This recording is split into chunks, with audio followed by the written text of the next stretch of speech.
Habemus Papam, nous avons un nouveau pape. Il s'agit de Robert Francis Prévost, 69 ans, qui devient officiellement Léon XIV, 267e souverain pontife de l'histoire.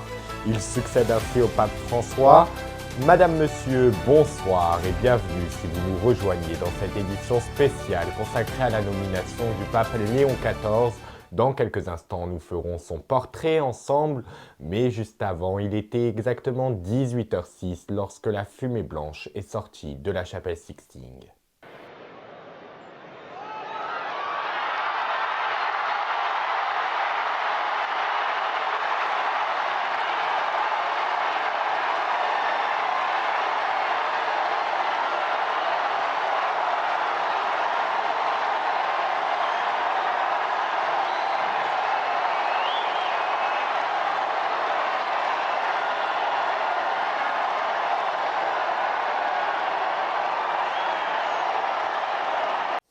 Une journée qui restera nul doute dans l'histoire avec la nomination du 267e souverain pontife, le pape Léon XIV. Revenons ensemble sur cette journée inoubliable pour le monde catholique.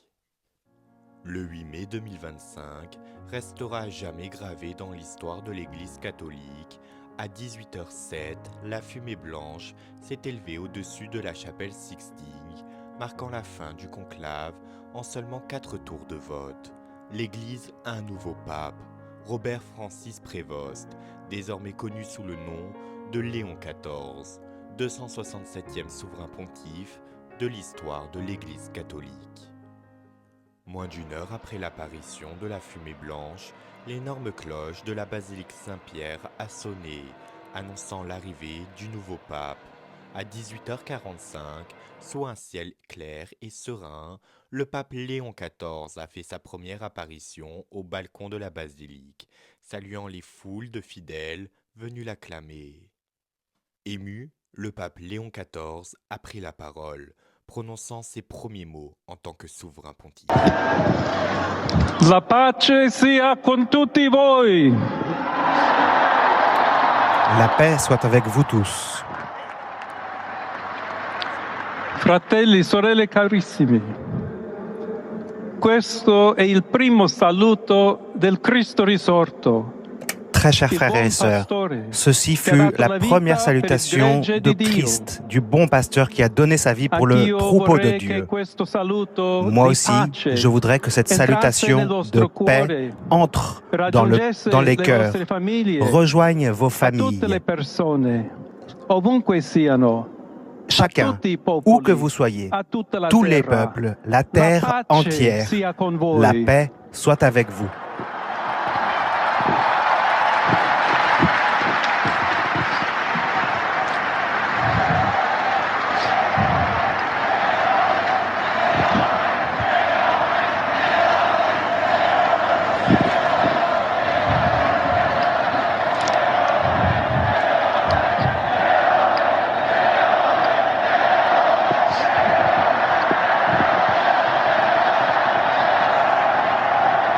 Questa è la pace di Cristo risorto, una pace disarmata e una pace disarmante, umile Telle est la e paix du Christ ressuscité, une paix désarmée et désarmante, une paix humble provenant de Dieu qui nous aime tous de manière inconditionnelle. Ancora conserviamo nei nostri orecchi quella voce debole ma sempre coraggiosa di Papa Francesco che Nous avons benediva Roma. encore dans les oreilles la voix affaiblie mais courageuse du pape François. Il Papa che benediva Roma dava la sua benedizione al mondo intero, quella mattina del giorno di Pasqua. Le pape François qui bénissait Consentitemi Rome, di dar qui seguito donnait a la paix quella à stessa Rome et au monde benedizione. entier Dio en ci ce vuole matin de bene, Pâques. Dio vi Nous ama rappelant, nous tutti. disant que Dieu Et nous il male aime, Dieu non nous prevarrà. aime tous et que Siamo tutti le mal ne mani di Dio. prévaudra pas, que nous sommes tous dans les mains de Dieu. Pertanto, senza paura, uniti, mano nella mano con Dio e tra di noi, Aussi, andiamo sans avanti. peur, unis, la main dans la main avec Dieu et les uns et les autres, allons de l'avant avec le Christ qui nous précède. Le monde a besoin de sa lumière. L'humanité a besoin de lui comme d'un pont pour pouvoir rejoindre Dieu et son amour.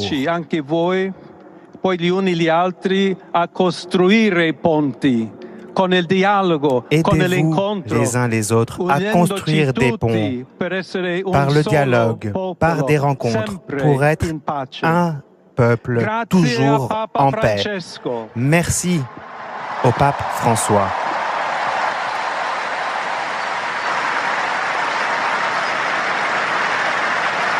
Un moment historique alors que le nouveau pape prend ses fonctions à un moment crucial de l'histoire mondiale. Léon XIV, premier pape d'origine des États-Unis, succède ainsi à François, qui a laissé un héritage marqué par ses appels à la paix et son engagement humanitaire. La guerre en Ukraine, les conflits au Proche-Orient, la pauvreté mondiale, les attentes sont grandes. Le pape Léon XIV apportera-t-il une nouvelle direction? Continuera-t-il à œuvrer comme son prédécesseur? Le monde attend déjà ses réponses. Ce soir, le Vatican vit un moment d'histoire. Léon XIV, un nom qui résonne désormais dans le cœur des catholiques du monde entier.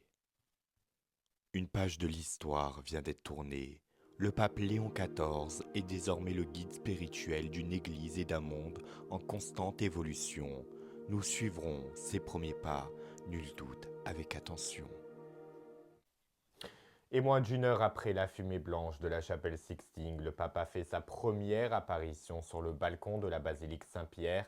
Il n'a pas pu cacher son émotion, ça s'est vu. Voici les premiers mots adressés aux fidèles venus l'acclamer sur place.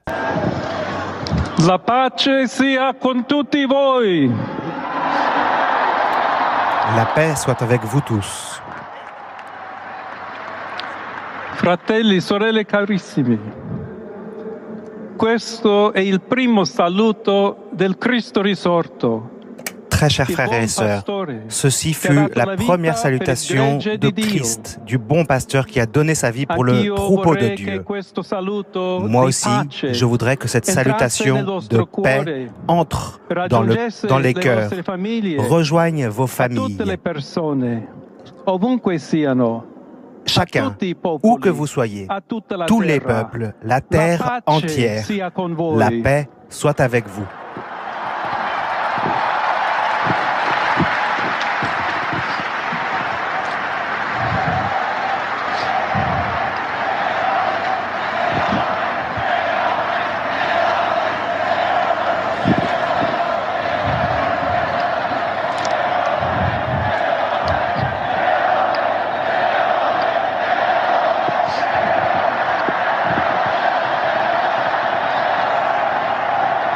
Questa è la pace di Cristo risorto, una pace disarmata e una pace disarmante, umile Telle est la e paix du Christ perseverante. ressuscité, une paix désarmée et désarmante, une paix humble provenant de Dieu qui nous aime tous de manière inconditionnelle. Ancora conserviamo nei nostri orecchi quella voce debole ma sempre coraggiosa di Papa Francesco che Nous avons benediva a encore Roma. dans les oreilles la voix affaiblie mais courageuse du pape François.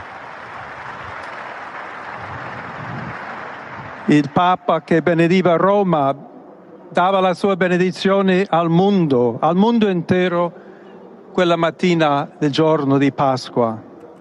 Le pape François qui bénissait Consentitemi di Rome, dar qui seguito donnait a la quella paix à stessa Rome et au monde benedizione. entier Dio en ci ce vuole matin de bene, Pâques, Dio vi nous ama rappelant, nous tutti. disant que Dieu Et nous il male aime, Dieu non nous prevarrà. aime tous et que Siamo tutti le mal ne mani di Dio. prévaudra pas, que nous sommes tous dans les mains de Dieu. Pertanto, senza paura, uniti, mano nella mano con Dio e tra di noi, Aussi, andiamo sans avanti. peur, unis, Siamo la main dans la discepoli main di Cristo. avec Dieu et les uns et les Cristo autres, ci allons precede. de l'avant Il mondo ha avec le bisogno Christ della sua qui luce. nous précède. Le monde a besoin de sa lumière. L'humanité a besoin de lui comme d'un pont pour pouvoir rejoindre Dieu et son amour. Aidez-vous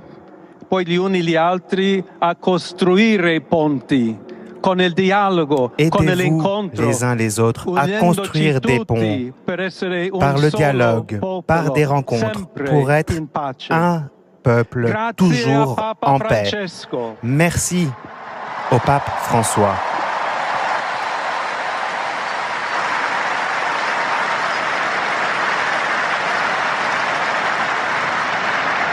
Voglio ringraziare anche tutti i confratelli cardinali che hanno scelto me per essere successore di Pietro. Je souhaite aussi remercier tous mes confrères cardinaux qui ont voulu me choisir comme successeur de Pierre. Les cardinaux, ensemble avec vous, cherchant toujours la paix, la justice, cherchant toujours à œuvrer en hommes et en femmes fidèles à Jésus-Christ, sans peur, pour proclamer l'Évangile, pour être missionnaires.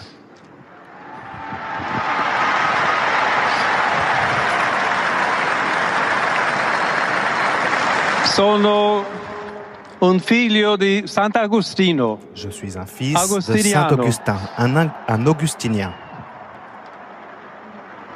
Che ha detto: con voi sono cristiano e per voi vescovo. Qui a dit: avec vous, je suis chrétien et avec vous, je suis évêque. Nous pouvons tous marcher ensemble vers cette patrie la quale Dio ci ha que Dieu preparato. a préparée pour nous. Alla Chiesa di Roma, un saluto speciale. J'adresse mes salutations particulièrement à l'Église de Rome. Dobbiamo cercare insieme come essere una Chiesa missionaria, una Chiesa che costruisce i ponti, il dialogo. Nous devons chercher ensemble comment être une Église missionnaire, une Église qui bâtisse des ponts, une Église prête à recevoir, comme sur cette place où nous sommes si nombreux, les si nombreuses personnes qui ont besoin de notre charité, de notre présence et de notre engagement. Et je me permets de vous adresser un mot, une salutation. Le pape Léon a commencé à parler en espagnol.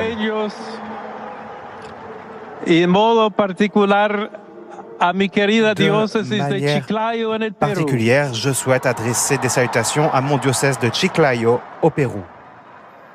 Donde un pueblo fiel un peuple fidèle a accompagné son évêque, a partagé sa foi et a donné tant et tant en suivant, en étant une Église fidèle au Christ. À vous tous, frères et sœurs de Rome, d'Italie, du monde entier, nous voulons être une Église synodale, une Église en marche. Il recherche toujours à être proche, particulièrement aux personnes qui sont dans la souffrance.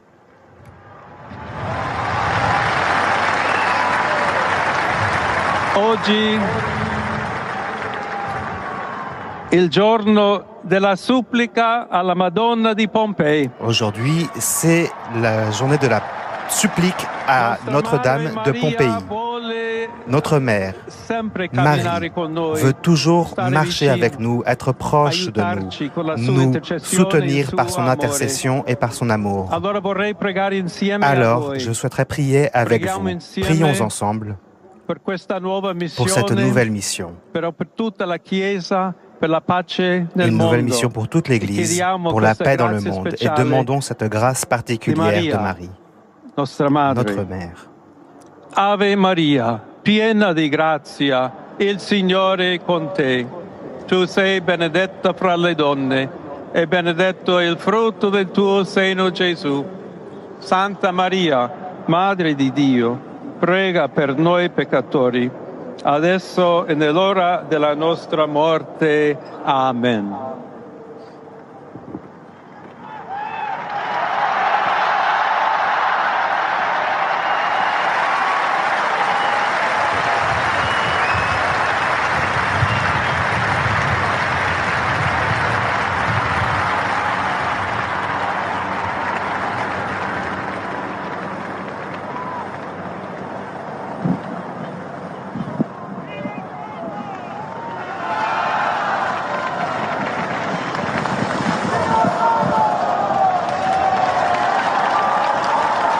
Santo Padre Leone, a tutti i fedeli presenti le e a Saint-Père quelli che Léon, ricevono à la tous sua les fidèles présents et à benedizione tous ceux a recevant sa mezzo della bénédiction radio, par les della moyens televisione e de delle radio, altre de télévision tecnologie et di d'autres technologies de comunicazione, communication, concede l'indulgenza accorde plenaria l'indulgence nella forma plénière dans stabilita la dalla forme Chiesa. établie par l'Église.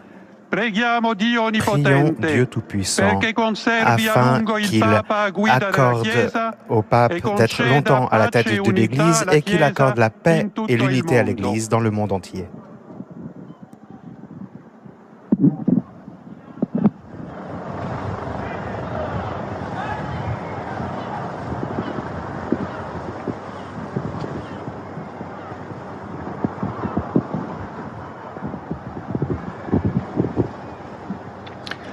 Sancti Apostoli Petrus et Paulus, de quorum potestate et auctoritate confidimus, ipsi intercedat pro nobis ad Dominum.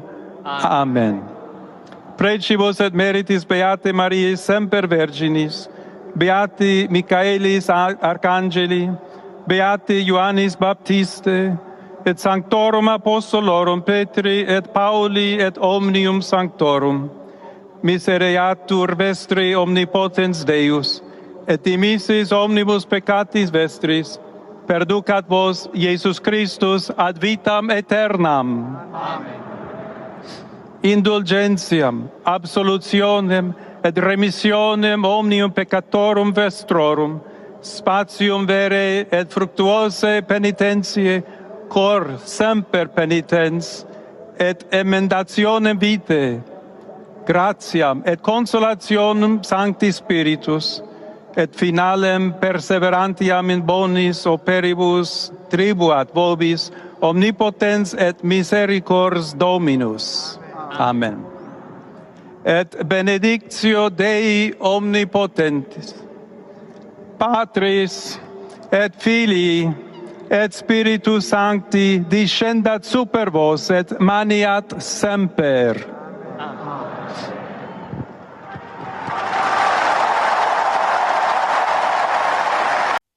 Mais qui est vraiment Robert Francis Prévost, devenu en ce jour Léon XIV, premier pape d'origine américaine?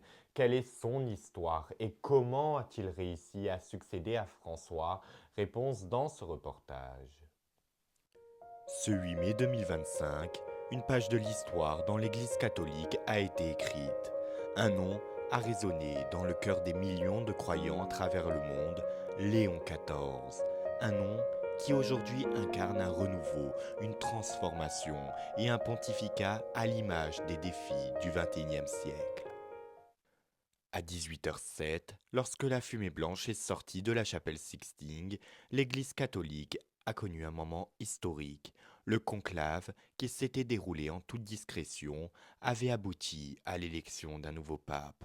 Le premier pape américain, Robert Francis Prévost, désormais connu sous le nom de Léon XIV. Mais qui est-il vraiment ? Qui est ce pape d'origine des États-Unis, élu à 69 ans, après une carrière consacrée à la foi, à la justice sociale et à l'humanité ? Né à Chicago en 1955, Robert Prévost a grandi dans une famille profondément catholique, où la foi et l'engagement social étaient des valeurs centrales. Très jeune, il se tourne vers la prêtrisserie et après des années de formation et d'études, il devient rapidement un leader au sein de l'Église catholique. Ordonné prêtre en 1982, il poursuit son ascension dans le clergé, notamment en tant qu'évêque puis cardinal. Il se distingue par son approche humanitaire et son engagement auprès des plus démunis. À la fois intellectuel et pragmatique, il s'impose comme un réformateur, prêt à moderniser l'Église sans en alterner les fondements. Sa nomination en tant que cardinal la place au cœur du Vatican, c'est là qu'il s'engage activement sur des dossiers sensibles comme les abus sexuels au sein de l'Église et la gouvernance du Vatican.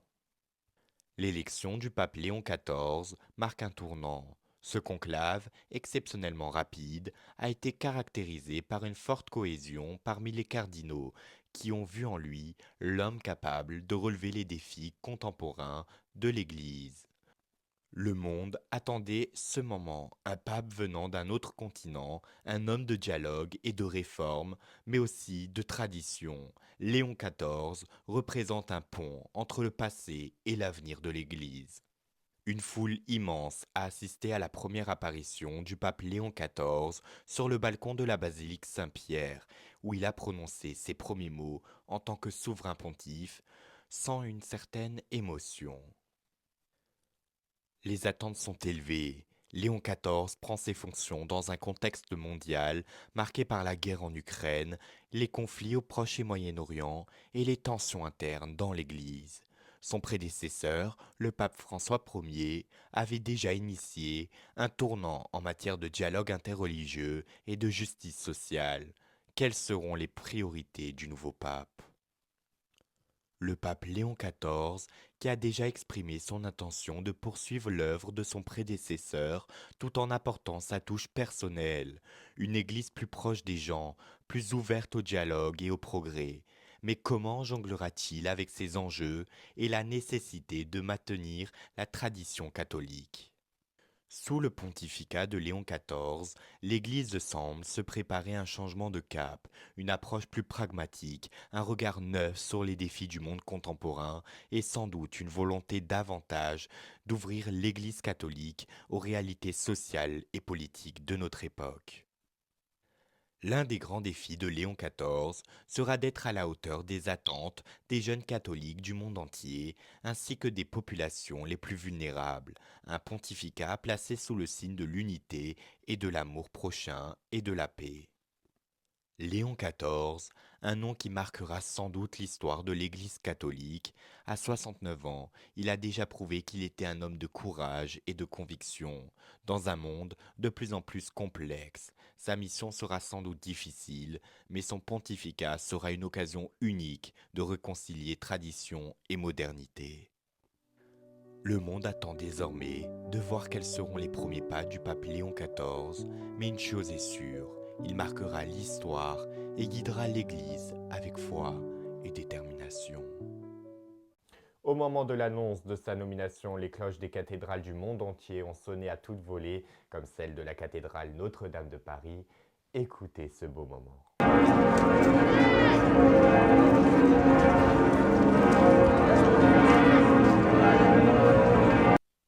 Le pape Léon XIV qui célébrera la première messe de son pontificat ce vendredi à 11 h à la chapelle Sixtine. Il présidera ensuite ce dimanche la prière du Regina Caeli depuis le balcon de la basilique Saint-Pierre. Le nouveau souverain pontife qui est attendu sur plusieurs sujets, notamment celle de la guerre en Ukraine et au Proche-Orient. On se souvient des discours pacifistes et humanitaires équilibrés de son prédécesseur François. Qu'en sera-t-il pour lui? Réponse donc très vite. Ce conclave relativement court n'a nécessité que 4 tours de vote, remontant ensemble le temps à la découverte des conclaves qui ont marqué les siècles et les années. Récit signé Hugo Sanchez. Habemus Pampam. L'Église catholique vient d'élire un nouveau pape, Léon XIV, le cardinal américain Robert Francis Prévost, premier états-unien de l'histoire à occuper le siège de Pierre. Un conclave express à peine dans 4 heures qui entre déjà dans l'histoire. Mais ce n'est pas la première fois qu'un conclave marque les esprits. En 1276, pour accélérer le vote, les cardinaux sont enfermés comme clavés. C'est la naissance de conclaves modernes. En 1378, l'Église se divise. 2 papes sont élus. C'est le début du grand schisme d'Occident. En 1978, c'est une année exceptionnelle. 3 papes se succèdent. Japon Ier meurt après 33 jours. Japon II, premier pape venu de Pologne, lui succède pour 26 ans. Et en 2013, après la renonciation historique de Benoît XVI, le conclave élit le cardinal Bergoglio, pape François, premier pape jésuite et latino-américain. Aujourd'hui, Léon XIV prend le relais de un monde en pleine mutation. Chaque conclave et plus que l'élection, c'est un tournant pour l'Église et pour l'histoire. Et juste avant de nous quitter, si vous me le permettez, je souhaitais rendre hommage à Jacques Legros qui présentera demain son dernier journal de 13 heures sur TF1. Il aura si fidèlement informé ses téléspectateurs et téléspectatrices dans les bons comme dans les mauvais moments. Jacques s'en va et il va, j'en suis sûr, à vous comme moi, terriblement nous manquer. Je l'embrasse vraiment très très fort et on sera là demain. Et c'est ainsi que se termine cette édition spéciale consacrée à la nomination du pape Léon XIV. Je vous remercie infiniment de nous avoir suivis. Je vous souhaite une excellente nuit. Prenez bien soin de vous et de vos proches. Et pour nous quitter, on va finir avec les images les plus marquantes de la nomination du Saint-Père. J'ai nommé Léon XIV. Well, I heard there was a secret chord David played and it pleased the Lord, but you don't really care for music, do ya? Well, it goes like this, the fourth, the fifth, minor fall and major lift, the baffled